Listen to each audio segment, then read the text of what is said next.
Hey there, Sharon Horne-Ellstrom here, enjoying a nice warm cup of coffee with my collagen in it, of course, this morning. Today is day 316 of our Get Your Goals annual challenge. And this week, for the next week, I believe into Saturday, I can't remember exactly, we're going to be discussing and talking about and doing a summary and a review and an audit, whatever you want to call it, of each of the different life framework areas and aspects. The 9 life framework areas that we are talking about. The life framework I use now, and I have since 2021.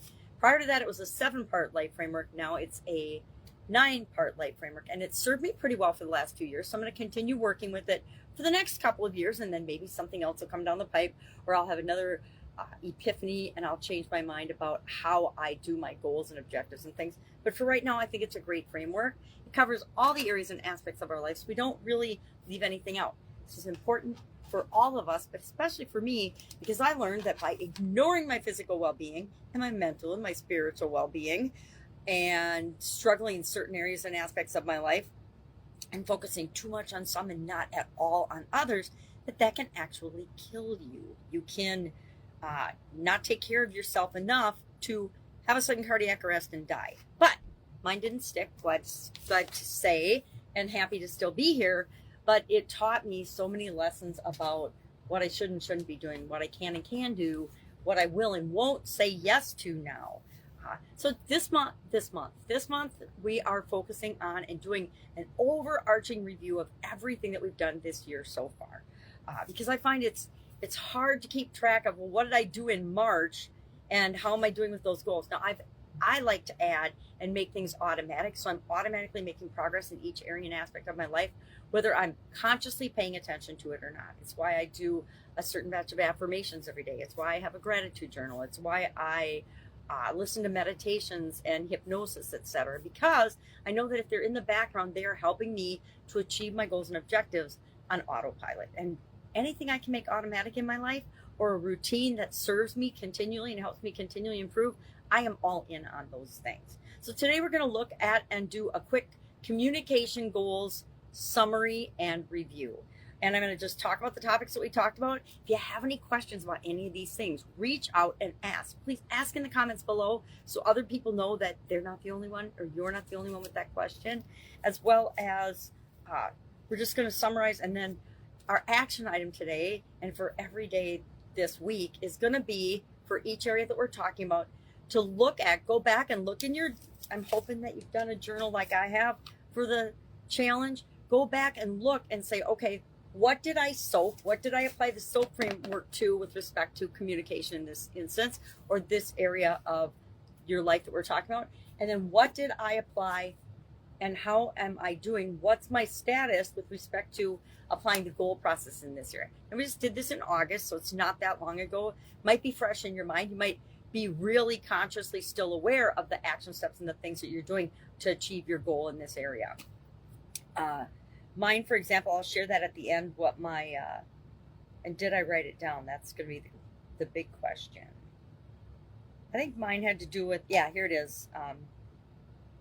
My SOAP was to improve my texting and the tools that I use to communicate with people.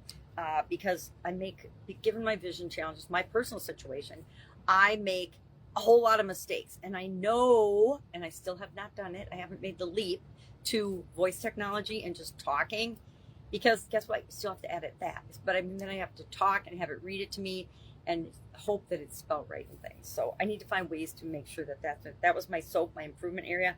And then my 7-step goals process I did for improving my written communication skills, because I think I used to be a pretty good writer, but I've gotten away from writing because I don't see very well. And so I use video and speech to supplement where I would normally write and keep track of things. So what else did we talk about this month? Or not this month, in August, when we talked about communication. Magnifying glass, sip of coffee. I'll try to keep this pretty brief, but you know me, I'm not always brief. So we talked about, of course, the beginning of each life framework area. We talk about, what does it mean to us? What is our definition of success or health or well-being for that area? So how do I know if I'm a successful communicator or not? How do I know, and how do I define even being a successful or a good or healthy or continually improving communicator. So the first thing we do is we define what does it mean to us. Then we look at our core values around that area and our thoughts and our beliefs. We talked about modes of communication. We talked about rating ourselves. We actually rated ourselves. We brainstormed a whole list of different modes and modalities and types of communication. And then we rated ourselves on a scale, I think, of 1 to 10. 10 being awesome, 1 being, yeah, I don't even ever do that. To just get a feeling for where we were, at least in August, and where we want to be. We can take then each or any one of those skills and say, well, where do I want to be? If I'm a 4 on written communication or a 3, or heaven forbid worse than that, in my opinion, where do I, for myself, not for anybody else. Some people don't care one bit about whether they can write or not. Actually, the school systems believed that kids didn't even know how to have cursive to survive in life. So there were a few years where they actually removed cursive handwriting from the curriculum in most schools, I think. I know my nephew fell into that. It was 22 years ago or so. It wasn't that long. It was probably 17 or I don't remember. He would have been in what? It was usually in cursive in about 3rd grade. Well, whatever. They didn't do it. And there's a whole generation or half a generation of kids that don't know how to sign their name because they were never taught cursive. And my sister actually got him a workbook when we were at the bookstore the other day, a dry erase scholastic workbook to learn and practice cursive. That's how important it is. Because he's in an industry where he has to sign his name, for goodness sakes. Was this whole generations are supposed to put a big X on things? Yeah, doesn't really make sense. Okay, I digress. So we talked about modes of communication. We talked about and we brainstormed a communication area that we want to improve, or SOAP. We applied the SOAP framework to that. The story, our current and desired story. We brainstormed options. We took action after analyzing and picking an option. And I did not look at what tool we use for these. Maybe I'll do that going forward.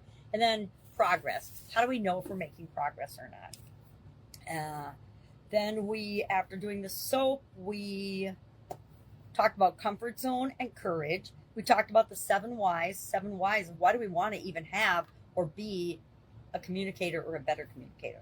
We talked about communication styles, open and close. We did the DISC tool. We used the DISC tool to figure out our own style. And I'm an ENFP. I've been an ENFP forever, with the exception I've done 2 of these tests, and I've been an ENFJ, which is judgmental versus perceiving. So I don't know if I want to be more judging, so I'm going to try to get back to my roots of being an ENFP, because that's more in alignment with who I really am in my heart. We talked about increasing connection. We talked about enthusiasm and energy in our communication. We talked about humor in our communication, which is a challenge for me personally, as well as ethics, listening skills, we did a lifeline exercise and looked at, over the course of our lifeline and the major events that have happened in our life, what has been the impact of communication or on communication and communication skills and goals in that area. We did and talked about connection to the 9 life framework areas. And I don't have it handy, but I usually share my spider web of connections, because all the life framework areas, just like everything else in our life, is connected. I believe everything happens for a reason. We don't always understand it at the time that it's happening, but when we are able to see the lesson, we see the lesson and we move forward. We talked about a code of conduct and having our own personal communication code of conduct. How do we communicate? How do we choose to communicate? What's our intention? What's our style, etc.? And then we went through the goal process. And we spent, 7 days going through our goal process. Again, a lot like the SOAP framework. Interesting, right? With a couple of other steps at it. We start with what's our current situation, what's our desired situation. Why do we do that? Because we need to know where we are. We need to be blatantly honest with ourselves about where we are, and we need to know where we want to go. And it's maybe not the be-all, end-all result of where we want to go, but we need to know at least where we want to go next with respect to communication.